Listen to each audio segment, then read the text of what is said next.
ప్రధానమంత్రిగా నరేంద్ర మోడీ ఇవాళ ప్రమాణ స్వీకారం చేయనున్నారు. ఈ క్రమంలో రాజ్ ఘాట్ కి చేరుకున్న ప్రధాని మోడీ మహాత్మా గాంధీకి నివాళి అర్పించారు. ఆ తర్వాత అటల్ బిహారీ వాజ్పేయి సమాధి వద్ద అంజలి ఘటించారు. రాత్రి 7:15 రాజ్ భవన్ లో మోడీ ప్రమాణ స్వీకారం చేయనున్నారు. ఈ కార్యక్రమానికి పొరుగు దేశాలకు చెందిన అధినేతలు రానున్నారు.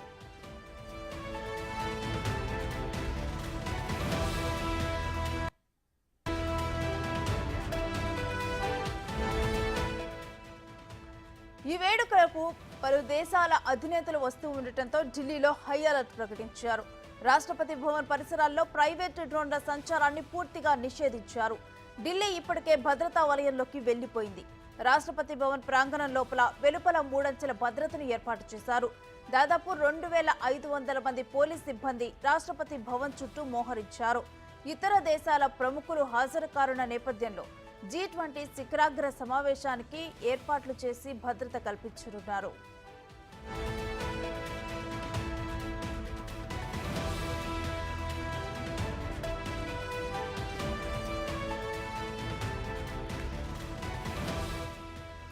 మోడీతో పాటు కొంతమంది మాత్రమే ఇవాళ ప్రమాణ స్వీకారం చేయనున్నారు.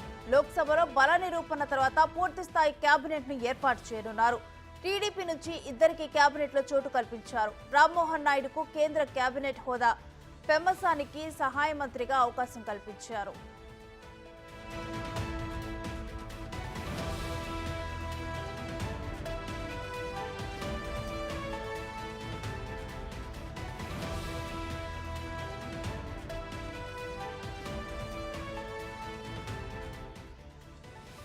తెలంగాణ నుంచి కిషన్ రెడ్డి, బండి సంజయ్లకు కేబినెట్ లో అవకాశం దక్కింది. జేడీయూకి 1 కేంద్ర కేబినెట్ హోదా, 1 సహాయ మంత్రి పదవి ఖరారైంది. ప్రమాణ స్వీకారం తర్వాత ప్రధాని మోడీ వారణాసి వెళ్లనున్నారు.